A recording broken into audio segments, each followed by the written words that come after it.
Vamos voltar a Brasília. A gente está com o Rafael Procópio, que vai... É o Rafael Procópio que está conosco com o Marco Civil? Exatamente. Fala, Procópio, diga aí, o STF trabalhando mais um dia em cima desse tema. Boa tarde, Ronald. Boa tarde, Zaidan. Excelente quinta-feira para vocês e para Procópio. todos que estão com a gente.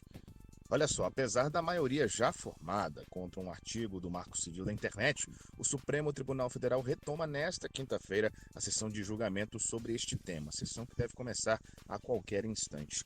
Ainda falta o voto do ministro Nunes Marques nesse caso, além da definição de qual tese jurídica vai ser definida pelos demais integrantes da Corte, com os detalhes da decisão. Essa tese é necessária para estabelecer as regras que as plataformas digitais devem seguir para a retirada de conteúdos ilegais, depois que a Corte decidiu que o trecho da atual legislação é inconstitucional.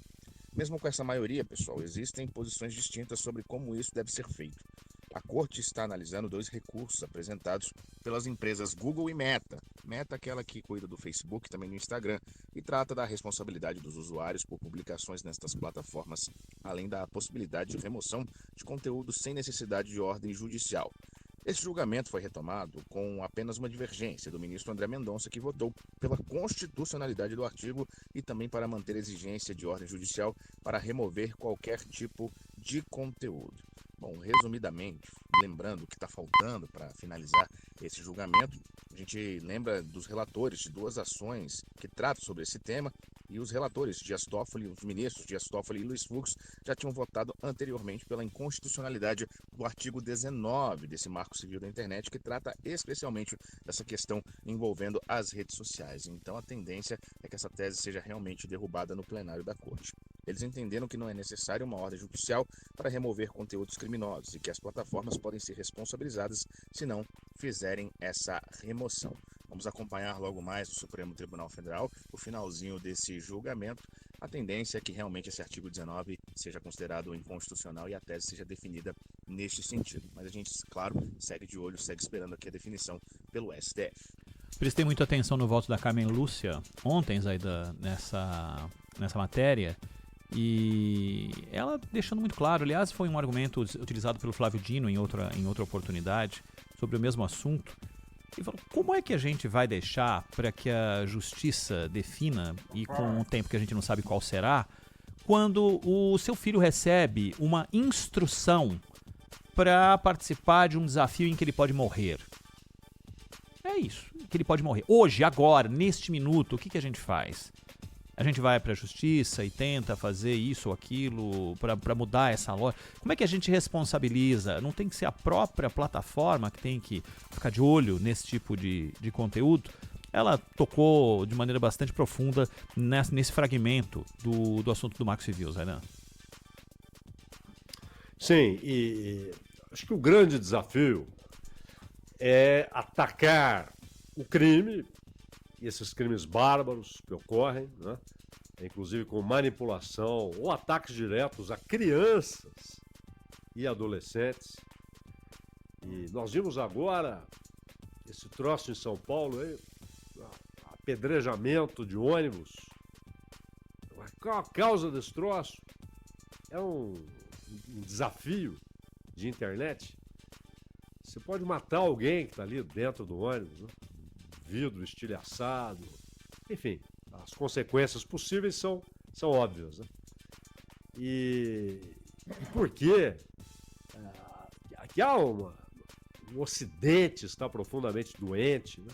Na alma, não há dúvida, mas você tende a sociedade até por autopreservação e para se preservar como sociedade, ela tem de fazer isso, ela tem de coibir duramente, com rigor, o crime. E, inclusive, esse tipo de crime. É crime e acabou. Agora, ao mesmo tempo, você não pode transformar aquele negócio num ambiente de censura, né? Então, as operadoras, com medo de serem responsabilizadas, começarem a remover opinião sobre política, por exemplo. Aí não, aí não pode. Senão vira censura. Agora, os crimes, aliás, nem precisaria discutir, crime é crime em qualquer ambiente e que tem de ser combatido e punido em qualquer ambiente. Agora, Uma coisa é a mentira, né? Uma coisa é o ataque pessoal, outra coisa é a opinião sobre política, por exemplo. Ninguém pode ter o seu conteúdo removido se chegar lá e dizer que o governo é uma porcaria, ou que o candidato é muito ruim. Não pode ser censurado. Ou dizer que o ministro tal é incompetente. Não pode haver esse tipo de censura. Porque essas plataformas, eles são assustados, né? O medo, porque aquilo é um negócio. Não quer nada que afete seu negócio. Então, isso aqui vamos remover por precaução. Isso pode produzir um ambiente de censura. Então, isso tem de ser evitado. Agora, outra coisa é combater o crime. Isso não deve ser nem discutido. O crime tem de ser combatido.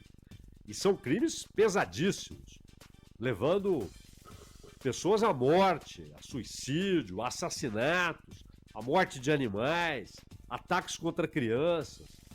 E esses desafios que são doentios, né? Doentios.